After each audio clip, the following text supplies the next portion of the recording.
বন্ধুরা, গতকালকের ভিডিওর থাম্বনেলে বড় ধামাকা কথাটি লেখা ছিল। ভিডিওর মধ্যে আপনাদের সাথে বেশ কিছু লেভেল শেয়ার করেছিলাম এবং তার সাথে সাথে বলেছিলাম যে বড় মুভমেন্ট আপনারা আজকের দিনে দেখতে চলেছেন। ট্রেন্ডিং বাজারের মতন দেখতে হলেও ট্রেন্ডিং হয়তো হবে না, কিন্তু ভালো বড় মুভমেন্ট কিন্তু আজকের দিনে পাবেন। আশা করি পেয়েছেন।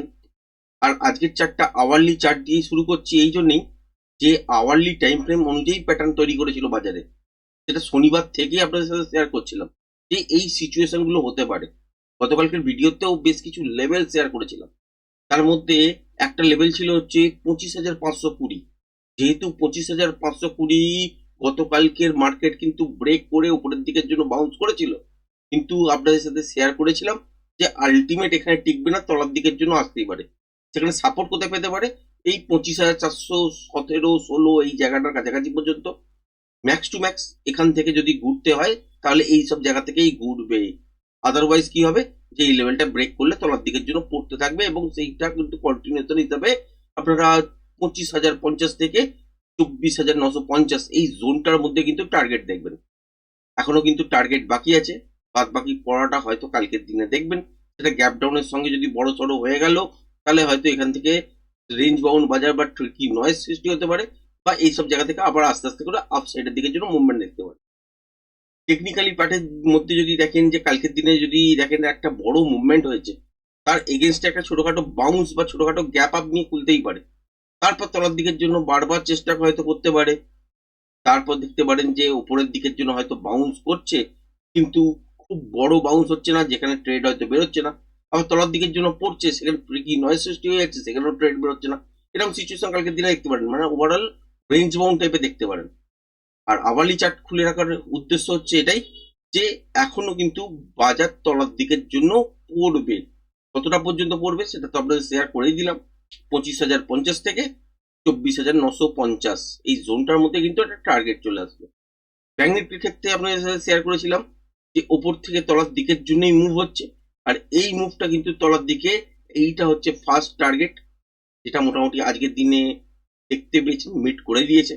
আবার এই লেভেলটাকে যদি ব্রেক করে চলে, যেটা হচ্ছে 59,313, তাহলে কিন্তু নেক্সট এই লক্ষ্যে কিন্তু আসবে, যেটা হচ্ছে ঠিক এই জায়গাটার কাছাকাছি পর্যন্ত মোটামুটি, যেটা হচ্ছে 58,865। এটা আওয়ারলি টাইম ফ্রেম অনুযায়ী। এরপরেও কি যেতে পারে? হ্যাঁ, যেতে পারে, কারণ এটা র্যালি ফেজের মধ্যে মুভ হচ্ছে, আর এটা হচ্ছে প্রজেকশন লেভেলের মুভ হচ্ছে। এবার হচ্ছে আমরা 5 মিনিটের টাইম ফ্রেমের মধ্যে ফেরত চলে আসছি এবং এখানে দেখার চেষ্টা করব যে আগামীকালকের জন্য কিভাবে ইন্টারনেট ট্রেডিং সেটা প্ল্যান করা যেতে পারে। মোটামুটি ভাবে বুঝতেই পারছেন যে বাজার এখনো আজকের দিনে যেরকম মুভমেন্ট হয়েছে, প্রথম মুভটা তো এক্সপেক্ট করেইছিলাম, গতকালকের ভিডিওতে বলাই ছিল যে ছোটখাটো যদি গ্যাপ আপের সঙ্গেও খোলে, খেয়াল রাখবেন যে 25,640 ব্রেক যেন না করে। দেখতে পেয়েছেন ছোটখাটো গ্যাপ আপে খুলেছিল, সেই ক্যান্ডেলটা দিয়েই তলার দিকের জন্য মুভ হয়েছে। তারপরে নেক্সট ক্যান্ডেলটা দেখতে পাচ্ছেন আবারও তলার দিকে, এরকম করতে করতে তলার দিকের জন্য মুভ হয়েছে। আর এটা ব্রেক করে চলা মানেই কিন্তু তলার দিকের জন্য মুভ করা, আর সেটাই কিন্তু আপনাদের সাথে শেয়ার করেছিলাম। ফার্স্ট কিন্তু একটা যে মোমেন্টামটা পেয়েছিলাম, খুব সুন্দর একটা মোমেন্টাম, 50-60 পয়েন্টের কিন্তু এইখানেই বেরিয়েছিল। তারপর একবার কিন্তু ছোটখাটো এখানে সেল অফ, মানে ফুটের সাইডেই ট্রেড করতে গেছি, কিন্তু এই সব জায়গাটা একবার কিন্তু ট্র্যাপ হয়ে গেছি। মানে ছোট 10 পয়েন্টের মতন স্টপ লস কিন্তু লেগেছিল আজকের দিনে এই জায়গাটায় ট্রেড করতে গিয়ে, কারণ এক্সপেক্ট করছিলাম যে এইসব জায়গা থেকে হয়তো তলার দিকের জন্য মুভ করবে, কিন্তু এখান থেকেও আবার আস্তে আস্তে করে উপরের দিকে, কখনো তলার দিকে, এরকম করতে করতে কিন্তু 10 পয়েন্টের একটা স্টপ লস কিন্তু চলে গেছে। তারপরে কিন্তু ফাইনালি আবারও কিন্তু এখান থেকে উপরের দিকের জন্য মুভ করে, তারপর তলার দিকের জন্য মুভ করে। এই মুভটা হয়ে যাওয়ার পর আলটিমেট কিন্তু ওয়েট করি এবং এখান থেকেই কিন্তু ট্রেডিং সেট শুরু হয়। কারণ গতকালকের ভিডিওতে মনে করে দেখবেন শেয়ার করেছিলাম যে 25,417-20 এই লেভেলটাকে যদি ব্রেক করে চলতে শুরু করে দেয়, তাহলে এখান থেকে কিন্তু মারাত্মক ফল হবে, ফ্রি ফলের মতন পড়বে। সেটাই কিন্তু আজকের দিনে আপনারা দেখতে পেয়েছেন এবং সুন্দর একটা মুভমেন্ট কিন্তু হয়েছে। কালকের দিনের জন্য কি হতে পারে? ছোটখাটো গ্যাপ আপ হতে পারে, কিন্তু মার্কেট টিকবে না। কারণ বড় গ্যাপ আপ যদি হয় এবং এই সুইংটার ওপর যদি সাস্টেন করে, যেটা হচ্ছে 25,400 থেকে 417-20 এই লেভেলটার ওপর যদি গ্যাপ আপ হয়, ছোটখাটো ডিপ নেবার পর ইন্টারডে বেসিসে আপসাইডের দিকের জন্য মুভ করতে পারে। কিন্তু খেয়াল রাখতে হবে যে এই যে জায়গাটা যতক্ষণ না ব্রেক করছে, উপরের দিকে যাবার চান্স কিন্তু নেই। প্রত্যেকবার অ্যাটেম্প যখন করবে, আলটিমেট কিন্তু এখান থেকে তলার দিকের জন্য মুভ করতে শুরু করে দেবে। যেটা হচ্ছে 25,700, এটা যতক্ষণ না এই মুহূর্তে ব্রেক করছে ততক্ষণ পর্যন্ত এখান থেকে কিন্তু আপসাইডে যাবার জন্য যে প্যাটার্নই বলুন বা যে ক্রাইটেরিয়া বলুন বা আপসাইডের দিকের জন্য যে মুভমেন্ট বলুন সেটা কিন্তু হবে না। এবার তলার দিকের জন্য যদি দেখেন তাহলে কালকের দিনে গ্যাপ আপ হতেই পারে। নিঃসন্দেহে এইখান থেকে উপরের দিকের জন্য গ্যাপ আপ, ধরুন এইসব জায়গায় খুললো, আর একটু উপরের দিকে গেল, তারপর তলার দিকের জন্য নেমে আসতে পারে, সিক্স দ্যাক নয়েজ ক্রিয়েট করতে পারে, এইরকম এরকম করে নয়েজ করতে পারে। আলটিমেট কিন্তু টিকবে না, এটাই বলার উদ্দেশ্য। বা এরকমও দেখতে পারেন যে বাজার হয়তো দেখলেন যে ছোটখাটো গ্যাপ আপ হলো বা ফ্ল্যাট খুললো বা ছোটখাটো গ্যাপ ডাউন খুললো, তারপর একটা বাউন্স নিল, তারপরে দেখতে পেলেন যে বারবার ট্রাই করছে উপরের দিকের জন্য কিন্তু আর উপরের দিকে যেতে পারছে না। সেক্ষেত্রে কি করবেন, ইন্ট্রাডে সুইং লো ব্রেক করলে একটা অ্যাটেম্প করতে পারেন মর্নিং এর দিকে। আর বেলার দিকে যদি হয়ে যায় তখন কিন্তু ওখানে ইন্ট্রাডে ফ্রেশ প্রাইস অ্যাকশন অনুযায়ী যদি কোনো প্যাটার্ন তৈরি হয় যার মুভমেন্টটা তলার দিকের জন্য থাকবে, সেইটা কিন্তু আপনারা ক্যারি করতে পারেন। বা যদি নয়েজ ক্রিয়েট করতে করতে তলার দিকের জন্যই মুভ করলো আলটিমেট, কিন্তু নয়েজ প্রচন্ড বেশি পেলেন, যেমন আজকের দিনে এই জায়গাটার নয়েজ তৈরি হচ্ছিল যেখানটাতে একবার মানে পুটের দিকে ট্রেড করতে গিয়েই ট্র্যাপ হয়েছে। তো এই জায়গাটা এইরকম যদি সিচুয়েশন হয় তাহলে কিন্তু ট্রেড করতে যাবেন না, কারণ ডাইরেকশন যদি ঠিকও হয় তাহলে কিন্তু মানে প্রফিট যে পাবেন এর কোনো গ্যারেন্টি হয় না। কারণ ডাইরেকশন হয়তো অনেকেই মিলিয়ে দিতে পারেন যে পুটের দিকে বা কলের দিকে একটা মুভমেন্ট হয়তো পাওয়ার জন্য অ্যাটেম্প করলেন, সেখানে মুভমেন্টটা সেই টাইমের মধ্যে এলো না, তাহলে কি হবে যে আলটিমেট আপনাকে ট্রেডটা কাটতেই হবে। আর সেই ট্রেডটা তখন কিন্তু নেগেটিভেই চলে, কারণ মোমেন্টাম যতক্ষণ না থাকবে বাজারে ততক্ষণ পর্যন্ত ট্রেড করে কিন্তু কোনো লাভ নেই। আজকের দিনে মোমেন্টাম ছিল কিন্তু ট্রিকি নয়েজ এই জায়গাটাতেই ছিল, আর এই জায়গাটাতেই কিন্তু একবার করতেও ট্র্যাপ হয়েছি, 10 পয়েন্টের জন্য হলেও হয়েছি, তারপরে আবার অ্যাটেন্ড করেছি তলার দিকের জন্য কিন্তু মুভ পেয়েছি ঠিক এই জায়গাটার পর থেকে।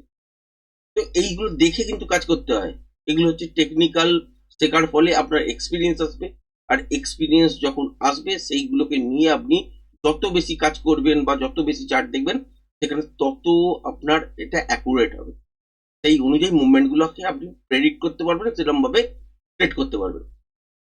আজকের দিনে যদি ব্যাংক নিফটির কথা বলেন, ব্যাংক নিফটিতে ওভারঅল কিন্তু মুভমেন্ট ভালোই ছিল, যেটা গতকালকের ভিডিওতেও আপনাদের সাথে শেয়ার করেছিলাম যে এইখান থেকে উপরের দিকের জন্য তো আপনারা দেখছেন, কিন্তু আলটিমেট এই মুভটা টিকবে না। যদি দেখা যায় যে তলার দিকে গ্যাপ ডাউনের সঙ্গে এই লেভেলটা তলায় ব্রেক করেছে তাহলে এখান থেকে একটা মোমেন্টাম আসবে। তার আগে যদি দেখেন যে ফ্ল্যাট খুলেছে বা ওই উপরের দিকে সুইং গুলো ব্রেক করতে পারেনি, তাহলে সেক্ষেত্রে তলার দিকের জন্য মুভ তো হতেই পারে কিন্তু ট্রিকি নয়েজও থাকবে। প্রথম মুভটা নিফটির সঙ্গে ব্যাংক নিফটিতে কিন্তু মিলিয়েই করা, এবং এই জায়গাটাতে কিন্তু আজকের দিনে একটা সুন্দর প্রফিট স্ক্যাল্পিং আকারে মর্নিং এ দিয়ে দিয়েছে। এইটা মর্নিং এ কিন্তু কালকের দিনও কিন্তু আপনারা ট্রেডিং সেট পাবেন, কিন্তু বেলা বাড়ার সঙ্গে সঙ্গে নয়েজ বেশি থাকবে, সেখানে ট্রিকি নয়েজ যদি বেড়ে যায় সেখানে ট্রেড করা কিন্তু যাবে না। এবার যদি দেখেন আজকের দিনে নিফটিতে এই জায়গাটাতে ট্রেড করেছিলাম, মানে এইরকম সিচুয়েশনটাতে ট্রেড করেছিলাম যেখানে স্টপ লস লেগেছিল, ব্যাংক নিফটির ক্ষেত্রে এই ট্রেডটা কিন্তু করিনি। ফাইনালি এই সব জায়গার যখন এই সুইং লো যখন ব্রেক হলো তখনই একটা কিন্তু ট্রেডিং সেট আপ অ্যাটেম্প করেছিলাম, এবং তারপরে একটা সুন্দর মোমেন্টাম এখান থেকে কিন্তু পেয়েছি ব্যাংক নিফটির ক্ষেত্রেও। কালকের দিনের জন্য কি হতে পারে, গ্যাপ আপ হতেই পারে, কিন্তু মনে রাখবেন গ্যাপ আপ যদি হয়ও মোটামুটি 59,600-র উপরে হতে হবে, তারপর তলার দিকের জন্য ছোটখাটো ডিপ নেবার পর হলে উপরের দিকে যদি চলতে থাকে বা সাস্টেন করে তাহলে হচ্ছে 59,800 850 পর্যন্ত উপরের দিকের জন্য মুভ করতে হবে। আবার এই লেভেলটাকে যদি ব্রেক করে তাহলে হচ্ছে 60,000-এর কাছাকাছি পর্যন্ত চলতে পারে, কিন্তু এটা চান্স একদমই নেই, কারণ এখান থেকে তলার দিকের এখন কিন্তু অ্যাটেম্প করবে, কারণ যে জায়গাটা ড্র করে রেখেছি যেটা হচ্ছে 59,313, এই লেভেলটাকে অলরেডি ব্রেক করেছে লাস্ট ক্যান্ডেল 5 মিনিটের, সেটাই এখান থেকে বাউন্স করেছে। এটা কিন্তু টিকবে না, কালকের দিনে গ্যাপ ডাউনের সঙ্গে দেখতে পারেন যদি ফ্ল্যাট খুলে যদি আবার লেভেলটাকে ব্রেক করে যেটা হচ্ছে 59,313, তাহলে এখান থেকে কিন্তু শর্ট করা যেতে পারে, এবং সেই শর্টটা যতক্ষণ পর্যন্ত মোমেন্টাম থাকবে ততক্ষণ পর্যন্ত ট্রেডটাকে হোল্ড করে রাখতে পারবে।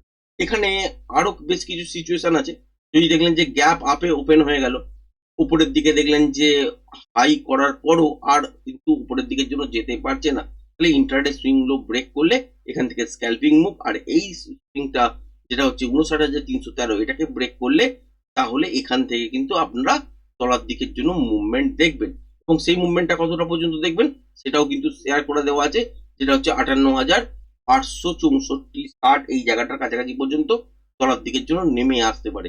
মর্নিং এর দিকে যদি দেখেন যে গ্যাপ ডাউনের সঙ্গে খুলেছে 59,313, এই লেভেলটার তলাতেই খুলেছে, খোলার পর দেখলেন যে ছোটখাটো বাউন্স নিয়েছে, তাহলেও কিন্তু ইন্ট্রাডে সুইং লো ব্রেক করলে তলার দিকের জন্য কিন্তু মুভ করবে। এখনো মুভমেন্ট কিন্তু শেষ হয়নি। আর কালকের দিনে যেহেতু রেঞ্জ বাউন্ড থাকবে, এখান থেকে যে রিভার্স করবে সেটা কিন্তু এক্সপেক্ট করছি না। যদি মর্নিং এ দেখি যে বড় সড়ো গ্যাপ ডাউন হয়ে গেছে এই লেভেলটার কাছাকাছি, যেটা হচ্ছে 58,864, তারপর একটা রেঞ্জ বানিয়েছে, তারপর সুইং হাই ইন্ট্রাডেতে ব্রেক করছে, তখন কিন্তু রিভার্স হওয়ার চান্সেস থাকবে ব্যাংক নিফটির ক্ষেত্রে।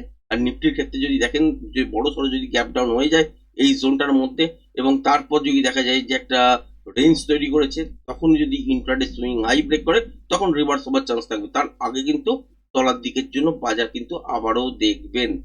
এটা কিন্তু কোনো রকম ভাববেন না যে ইউএস মার্কেট দেখে আপনাদের সাথে ভিডিও বানাই, কারণ আপনারা জানেন যে রাত্রিরের দিকে যখন 10টা 11টা 12টা সেই সময় যখন মাইনাস থাকে তার আগেই ভিডিও চলে আসে।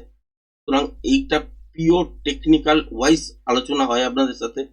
এগুলোকে যদি বুঝতে পারেন তাহলে এগুলোকে নিয়ে ভালোভাবে কাজ করতে পারবেন। আর যদি বুঝতে না পারেন তাহলে কিন্তু লেভেলগুলোকে কমসে কম আইডেন্টিফাই করার চেষ্টা করুন, প্র্যাকটিস করার চেষ্টা করুন, বোঝার চেষ্টা করুন।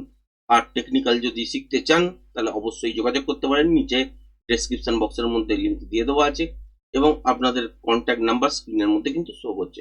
তো আজকের ভিডিওটা এই পর্যন্তই রাখছি। ধন্যবাদ।